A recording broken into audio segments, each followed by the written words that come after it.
This week has seen the death toll rise to over 60 as security forces in Sudan storm a protest camp outside the defense ministry in central Khartoum. And in Congo, the Islamist State claims responsibility for a deadly attack where 13 civilians were killed. This is Africa Focus. Here's a peek of the stories set in store today.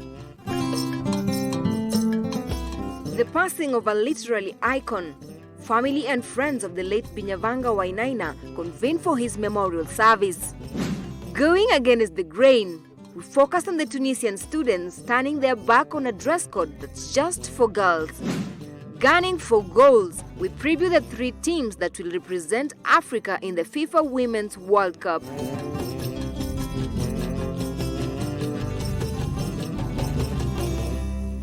I'm Lenny Rashid, and our sign language interpreter is Teresia Washira. Before we get into the main stories, let's take a look at the news that made the headlines around the continent.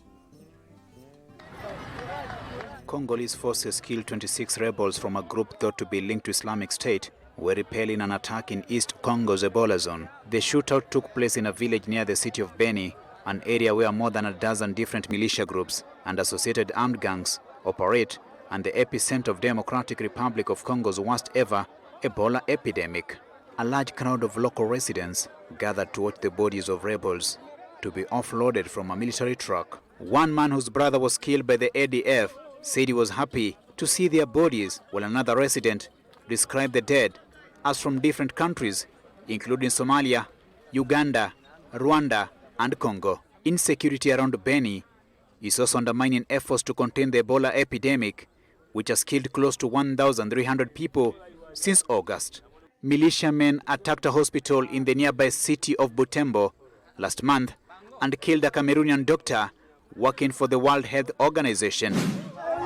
At least 11 people were wounded by gunfire near a protest sit-in in the Sudanese capital Khartoum on Saturday. Sudan's main protest group blamed the violence on the Transitional Military Council (TMC, saying that it is part of a plan to violently clear the protests. Tensions are mounting between the TMC and an alliance of protests and opposition groups who want a quick handover of power to civilians, nearly 2 months after the military overthrew autocrat Omar al-Bashir. TMC officials could not immediately be reached for a comment. The head of the Central Khartoum military region said that the protest site has become unsafe and represents a danger to the revolution and the revolutionaries and threatens the coherence of the state and its national security. South Africa's President Cyril Ramaphosa retained Tito Mboweni as finance minister in a new leaner cabinet, following on from a pre-election pledge to reform and revive an ailing economy and attract foreign investors. Ramaphosa trimmed the cabinet from 36 ministers to 28. The leaner cabinet was meant to reduce government spending, he said in a televised national address. That will serve as an early barometer of his ability to push through change more efficiently, having struggled to implement tough reforms since he succeeded scandal-pledged Jacob Zuma last year. So help me God. Ramaphosa was inaugurated 2 weeks after his rule in African National Congress saw its majority cut in national elections. His long to-do list includes generating jobs, acting against entrenched corruption in and outside the ANC, resolving policy uncertainty in the mining sector, and speeding up reforms of power, utility ESCOM, and other state-owned entities. Actor Orlando Bloom's Goodwill Ambassador duties took him to Mozambique on Monday to witness the humanitarian efforts of UNICEF following tropical cyclones Idai and Kenneth. UNICEF says 1.1 million children remain in urgent need of humanitarian assistance. Bloom spent time at the Mutual Resettlement area in Beira, where Cyclone Idai killed nearly 600 people and demolished 240,000 homes. The actor, who is engaged to singer Katy Perry, danced with children and spoke with interfaith group volunteers. At least 2 migrants died and around 25 others were missing after the inflatable boat capsized off the western Libyan coast, the Coast Guard said on Sunday. A total of 73 migrants were picked up by a Coast Guard patrol about 14 miles off Kwarabuli town, some 49 kilometers east of the capital Tripoli, including 40 men, 25 women, and 8 children from Sudan, Kenya, Ivory Coast, and Nigeria. The bodies of a woman and a child were recovered. Earlier, a Coast Guard spokesman said there were 8 missing people, but the number was later upgraded to 25. Libya's western coast has become a main departure point for migrants as smugglers exploit the country's chaos since the toppling of Muammar Gaddafi in 2011. Olympic 800 meters champion Caster Semenya filed an appeal to Switzerland's highest court last week against rules requiring middle-distance female athletes with a high natural level of testosterone to reduce it via medication. In a case splitting opinion in women's sport, Semenya lost an appeal to the Court of Arbitration for Sport on May 1st, which ruled that IAAF rules were necessary for athletes with differences in sexual development to ensure fair competition. Semenya has repeatedly stated she will not take medication to comply with the regulations, which came into effect by May 8th, but she has also vowed to continue to compete in the 800 meters. The 28-year-old also races in the 5,000 meters and could continue to compete in longer distances, not affected by the rule change, but she has vowed to continue her fight to stay competing in the 800 meters, which she recently said was her calling. Family and friends of the late Kenyan writer Vanga convened at the National Museums of Kenya for a memorial service last week, Thursday. The 48-year-old, a 2002 winner of the Kane Prize for African Writing, was eulogized as a great author who was expressive regarding gay rights. Music would be used to eulogize a man so controversial. As controversial as he was, his Requiem Mass will be graced by many greats. Performance ranging from the great jazz trumpeter and Grammy Awards winner Awor Arunga to Eric Wainaina, a seasonal musician and the who's who in the creative industry. His brother would eulogize him as a man who cared, one who cared so much despite receiving accolades from far and wide, with too much love for those who belonged. Ken, as a fighter, you allowed your life to be a seed that you planted for the benefit of others. Kwani is such an apt representation of just that selflessness with which you gave. I had very moving tributes on the open mic about how many times Ken would provide even his money for bands and for people who didn't have a voice to have a voice on the best of all platforms.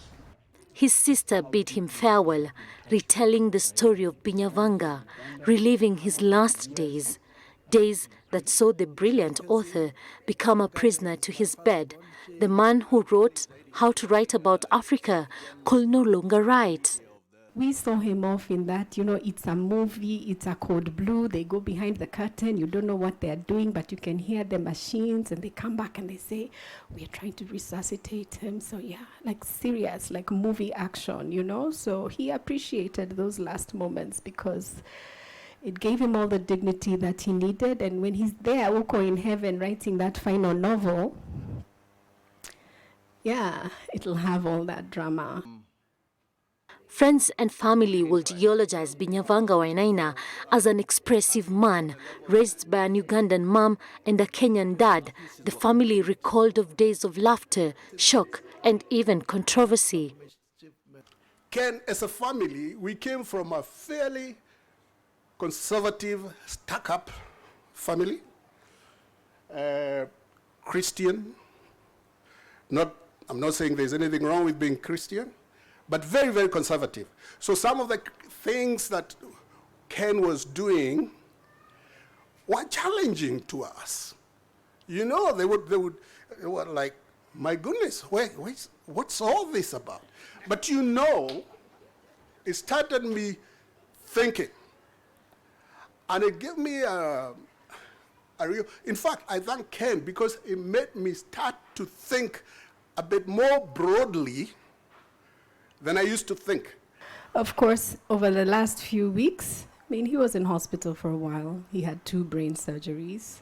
I'm probably not supposed to say this, but I must. He had a hard head. And after brain surgery number 1, I tell you no lie, like for real. I'm up at 1 a.m. I hand over to Melissa. We are standing waiting for brain surgery to end. Who has brain surgery? He had brain surgery. Yeah. And the next morning, he was already talking. Yeah. But he even used to do worse. And it was very difficult to discipline. Ask me why. How do I go and say, "Wait, you stupid Vanga here, my friend"? That was my father. And Vanga and I had a lot of financial plots in high school, which never worked out. And we were a group of us, and the teachers told us if we take this play to perform it outside the school, we'll be suspended. The writing on these sticky notes clearly illustrating the love that many felt for a man so gifted that he bagged the Kane Prize for African writing. Many in writing would express their deep regret of the departure of such a talented soul. Binyavanga Wainaina, I never knew nor knew of a person more powerfully and crucially and lovingly and locally and globally and strugglingly and playful, pleasuringly a part of this world we share. So sad he's gone from here. Binyavanga died on Tuesday last week after suffering a stroke. He had come out that he was HIV positive in 2016 and passed away at the age of 48. In the elite Bizerte public school in Tunisia, only girls have a dress code. Boys don't. Boys can wear whatever they like. The girls are obliged to wear the smock, a loose fitting and long gilet, otherwise they are sent home. But instead of sitting back, some girls like 18-year-old Siwar Teburubi are doing something about it. With a light scarf and a windbreaker over blue jeans, Siwar considers her school ensemble complete. But according to official Tunisian regulations, she's still missing her blouse, required of all schoolgirls. Siwar and her friends at Bizerte Public School refuse to wear it. The blouse itself is not the problem. The problems that we try to criticize are the reasons why the blouse is worn only by girls. If the blouse was imposed on everyone, there would be no criticism. Authorities say the blouse aims to erase social inequalities between students, and refusing to wear it may result in a student's expulsion. But these girls find the rule hypocritical, especially since the 2014 Constitution stipulates equality between men and women. It conveys a terrible message. For me, it's really a message that says women's bodies are at the service of men. And so girls must stay covered so that boys will remain calm, so that they're not distracted by these young girls' bodies.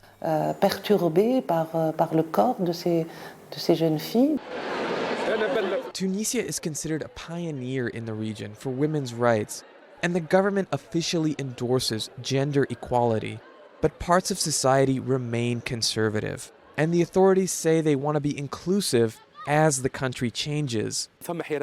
There is a movement. Tunisian society is changing, and the mindset of students is changing too. We must accept it and try to manage it. The Ministry of Education should not be the only one supervising this. It is necessary to involve all the stakeholders in this debate so that the issues are collective and that the solutions can satisfy everyone. Tunisia experienced a political revolution in 2011, ending 23 years of dictatorship. For Siwar and her friends, their personal fashion revolution is only just beginning. Coming up after the break. Bushfire Festival. We are in Eswatini to join thousands of fans as they attend one of Africa's top cultural events. We're about to pay some bills. Don't touch that dial. Keep it switched.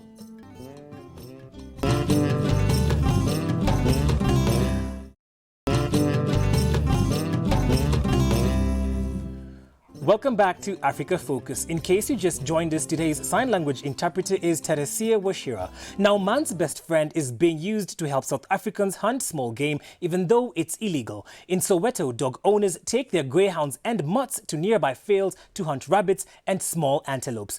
Though hunting in South Africa has stirred up controversy, especially related to poaching, many families rely on this form of dog hunting for food.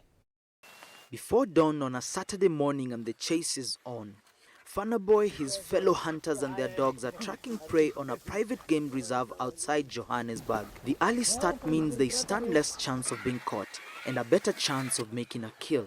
The pack spots a herd of wildebeest, but this time the buck is too big and escapes. Fanaboy is unemployed and has a family to support. If he gets caught, he faces a fine or jail. Last time when they was shooting the dog, but now they don't shoot the dog. Just they take the cage you will go out with 500 or 1,000. Animal rights groups say the practice of hunting with dogs is barbaric, and that while a minority may be motivated by poverty and hunger, many are doing it for money. It used to be more traditional where they would actually hunt for food, and it would be one or two guys going out with just a few dogs. Nowadays, what has happened, they're actually using it more as a sport and then actually using it as part of gambling as well. Back at the hunt, it's been 2 hours and the hunters haven't caught a thing. But the sun is rising now, and it's time to leave before they become the hunted. Thousands gathered at Swaziland's Bushfire Festival that is held annually in an area in the country's northwest known as the Valley of Heaven. Organizers say about 30,000 people made their way from all over the globe. But some say that this cutting-edge music festival is becoming too big for the tiny African country. Eswatini, formerly known as Swaziland, is a small landlocked country in southern Africa that is home to Bushfire, one of the biggest music festivals on the continent. This year's edition brought together artists from 25 different nations and attendees from over 60. The weather, the people, the vibes, and of course the music is amazing. Music acts like Morena Leraba from Lesotho shared the stage with the German techno marching band. Attendees could purchase art, crafts, and sample cuisine from all over the world. The festival was so number one, superb, music, people, meeting people, race, interconnection. Sininda noted that the event, which is held at the end of May every year, is a great platform to meet and interact with new people from different parts of the world. One of the most interesting things for me is the possibility of meeting people from the Southern Africa region. As a Mozambican, I'm in Eswatini, meeting people from South Africa, from Botswana, from Lesotho, from everywhere in Africa. That's a great platform. The festival, which was from 24 to 26 May this year, has now been held 13 times and stands out for being pollution and crime-free. 24 countries are set to battle it out for the 2019 FIFA Women's World Cup. France, the tournament's hosts, are set to kick off the tournament against South Korea in Paris on the 7th of June. 3 African teams have qualified for the football extravaganza in France. These are Nigeria, Cameroon and South Africa. Let's take a look at each squad and their chance of winning the tournament. This is Africa's top women's football team. Nigeria's Super Falcons have been the most dominant squad on the continent over the past 30 years, winning a record 11 Women's Africa Cup of Nations. They've also played in all 8 Women's World Cups, but only reached the knockout stage once in 1999. Led by a Swedish coach since 2018, the Super Falcons are aiming to do better this year. But they faced host nation France, as well as South Korea and Norway in the group stages. We really want to come to the knockout stage, and from there we will see what happens. He wants us to play in the 3-5-2 formation. I think that's been our best formation for now. I think it's a great improvement for the team. Cameroon are playing their second World Cup. In Canada in 2015 they reached the round of 16 and this year hope to go further. They first have to fight their way through a fairly balanced group, consisting of New Zealand, Canada and the Netherlands. Known as the Indomitable Lionesses, they make no secret of it. They're hungry to win. We're working really hard to go as far as we can and bring back the trophy. Like all lionesses going out hunting, we're on a hunt and we'll get our prey, because a lioness never comes home empty-handed. Last but not least, South Africa play in their very first World Cup in France. They face powerhouses Germany and China, as well as Spain in the group stages. But Banyana, the girls in Sesotho, shouldn't be underestimated. They have 2018 Coach of the Year Desiree Ellis and Player of the Year Thembi Kgatlana on their side. Today you are good, tomorrow you are better, and on the other day you're even greater. So yes, people are saying we're in a group of death, but I mean, by the time we get to the World Cup, we would be good together as a team and they wouldn't know what to expect from us. You know, performed really well at the African Women's Championships. We know that this is a couple of levels up, but with the same attitude, with the same commitment, with the same dedication. You know, we're going there to compete. No African team, male or female, has ever gone past the World Cup quarter-finals. For some, this might seem like an impossible feat, but these teams are more committed than ever to represent their continent on the world stage. On Africa Focus, we love hearing from you, so make sure you get interactive with us on our various social media pages. Remember, you can view this program along with a wide array of other programs on DSTV channel 268, on Azam channel 138 and on Zuku channel 53. On behalf of the entire team here on Africa Focus, thank you for keeping us company on this exciting journey. Do keep it switched.